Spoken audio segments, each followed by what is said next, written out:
Durga Puja start হয়ে গেছে, বেরিয়ে পড়েছি ঘুরতে।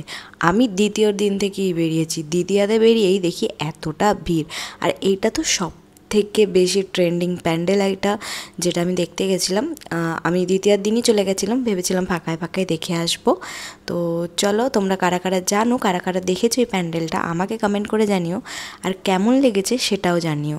তো চলো, সারাদিন সারা রাত ধরে কি করলাম সেটা তোমাদের সাথে শেয়ার করি। সবার প্রথমে যেতে যেতে দেখলাম রাস্তা ফাঁকা, দেখেই তো মনটা খুশি হয়ে গেছিলো। আই হোপ তোমরা সবাই দেখে নিয়েছো, অনেকেই দেখে নিয়েছো, কারণ আমি যেদিন গেছিলাম সেই দিনও অনেক ভিড় ছিল। তো যেতে যেতে রাস্তা ফাঁকা দেখে তো মনটা খুশি খুশি হয়ে গেছে। আর আমার যা চোখের অবস্থা, তাই নিয়েই আমি বেরিয়ে পড়েছি। কী আর করবো, পুজো বলে কথা, বেরোতে তো হবেই। সে বেরোই যেরকমভাবেই বেরোই। তো আমি ভেবেছিলাম রাত্রিবেলা খুব একটা লোক হবে না দ্বিতীয়ার দিন, তাই বেরিয়ে গেলাম। বেরোনোর পরে দেখলাম এখানে একটা খুব সুন্দর মতো স্ট্যাচুটা রেডি করা হয়েছিল, যেটাকে খুব সুন্দর করে সাজানো হয়েছিল। আশেপাশে কেউ অনেক কিছু বিক্রি করছে। সব কিছু দেখে ভাবলাম যে পুজোটা সবার সুখের হয় না, এটা সত্যি কথা। কিছু লোক কিছু জিনিস বিক্রি করছে, কিছু লোক কিছু ব্যবসা করছে, কিছু করছে। এবার হয়তো তারা সারা বছর পুজোর জন্য বসে থাকে, যে সারা বছর পরে একটা পুজো আসবে, দেন তাদের অনেকটা ইনকাম হবে, যারা এখনও নিজেদের বাচ্চা কাচ্চাদের জামা কাপড় কিনে দিতে পারেন বা কিছু। আমার নিজেরও শপিং হয়নি, কারণ আমি ছিলাম না। এই প্যান্ডেলটা দেখেছিলাম, এই প্যান্ডেলটা আমার খুব সুন্দর লেগেছে, একদম হোয়াইটের মধ্যে।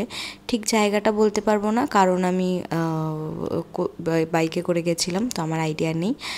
তো যাই হোক, আমার খুব ভালো লেগেছে, এত সুন্দর প্যান্ডেলটা, এত নিখুঁত কাজ। আমি দেখে ভাবছিলাম সত্যি জাস্ট অসাধারণ সুন্দর হয়েছে।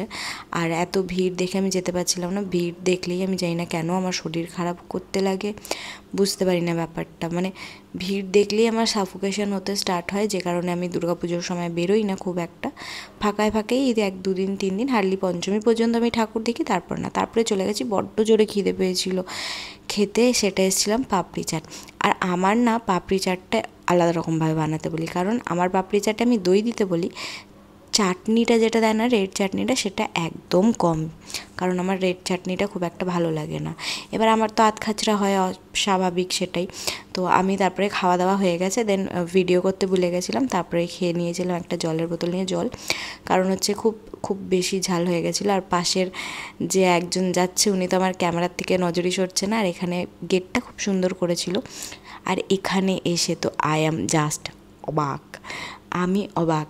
এত ভিড় দ্বিতীয়ার দিনে, সত্যি কিছু বলার নেই। জাস্ট খুব সুন্দর করেছে প্যান্ডেলটা, থিমটাও খুব সুন্দর।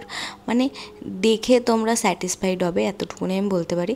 তবে দ্বিতীয়ার দিন যা ভিড় দেখেছি, আমার মনে হয় না পঞ্চমী ষষ্ঠী সপ্তমী অষ্টমী নবমী দশমী এখানে ঢোকা যাবে, সম্ভবই না। আশেপাশে যারা থাকে তারাও একদম অবস্থা খারাপ।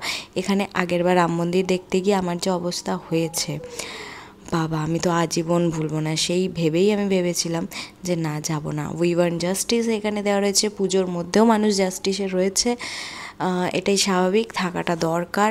আমি নিজেও জাস্টিস চাই।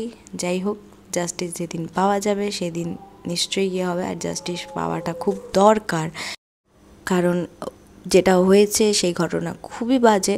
সেটা নিয়েও যে প্যান্ডেলের মধ্যেও এত সুন্দর থিম দেওয়া হয়েছিল জাস্টিস নিয়ে, যাতে মানুষ ভুলে না যায়, সেটা আমার খুব ভালো লেগেছে। কেউ তো এটা ভুলে যাওয়ার কথা না, কেউ বলেনি। আর এখানে পাঁপড় ভাজা খাচ্ছিলাম। পাঁপড় ভাজা দুর্গাপুজোতে আমি খুব একটা কোথাও দেখিনি, বা কোনো বছর খাইনি, হয়তো আমি দেখিনি বা কিছু, কারণ আমি খুব একটা বেরোই না পুজোতে, ঘুরতে ফুরতে আমার খুব একটা ভালো লাগে না, কারণ হচ্ছে এত ভিড় দেখে আমার সাফোকেশন হয়। এখানে সবাই ফুচকা খাচ্ছিল, আমি কিন্তু ফুচকা খেতে পারিনি, কারণ হচ্ছে আমার পেট ভরে গেছিলো, আমার আর ভাল লাগছিলো না, আমি ইরিটেট হচ্ছিলাম। আমার মনে হচ্ছিল আমি পাঁপড়টা খাই, পাঁপড়টা কতক্ষণে খাবো। আর পাঁপড়টা না আলাদাভাবে শেকছিলো, পাঁপড়টা খেতে খুব ভালো ছিল। তারপরে পাঁপড় নিয়ে আমি পাঁপড়টা খেতে খেতে চলে গেছি। হাতের মধ্যে মুড়ে দিয়েছিল খুব সুন্দর করে, পাঁপড়টা গোটা গোল পাঁপড় হাতে ধরিয়ে দেয়নি। এখানেও পাঁপড় বিক্রি হচ্ছিলো, অনেক জায়গায় এই জায়গাটা না পাঁপড় বিক্রি হচ্ছিলো, পাঁপড়গুলো খেতে ভালো। আর তোমরাও যারা বেরোচ্ছ বাইরে, রেস্টুরেন্টে খাচ্ছ ঠিক আছে, বাইরে এরা যারা ছোটোখাটো বিজনেসম্যান, যারা বিজনেস করছে, ছোটোখাটো জিনিস বিক্রি করছে, তাদের থেকেও নিয়েও ভুলো না। তারপরে এটা কি দেখতে এসেছিলাম কি জানি, আমি তো ব্যাপারটা বুঝলামই না প্যান্ডেলটা কি করেছে আমি কিছু বুঝতে পারিনি, লাইটিংয়ের জন্য না কি। এবারে এই প্যান্ডেলটা যারা যারা দেখতে গেছিলে আমাকে একটু জানিও যে এটা আলটিমেটলি কী ছিল, আমি বুঝতে পারিনি। আমাকে কিছু বললো লন্ডনের কিছু একটা বানিয়েছে বা কিছু। দেন আমি দাদাকে গিয়ে জিজ্ঞেস করছিলাম যে তুই কোথায় এনেছিস সেটা আমাকে, মানে এটা লন্ডন না কি। এখানে ভেতরে ঠাকুরটা খুব সুন্দর করেছিল, সাজানোটা খুব সুন্দর হয়েছিল ভেতরে, কিন্তু বাইরের ডেকোরেশন আমি বুঝতে পারিনি। তারপরে আমার পেয়ে গেছিলো বড্ড জোরে ঘুম, আমার না রাত্রিবেলা আর ভালো লাগছিল না। তারপরে আমি একটা আইসক্রিম খেতে খেতে চলে এসেছি বাড়ি। তো পুজো কেমন কাটলো জানিও কমেন্ট করে।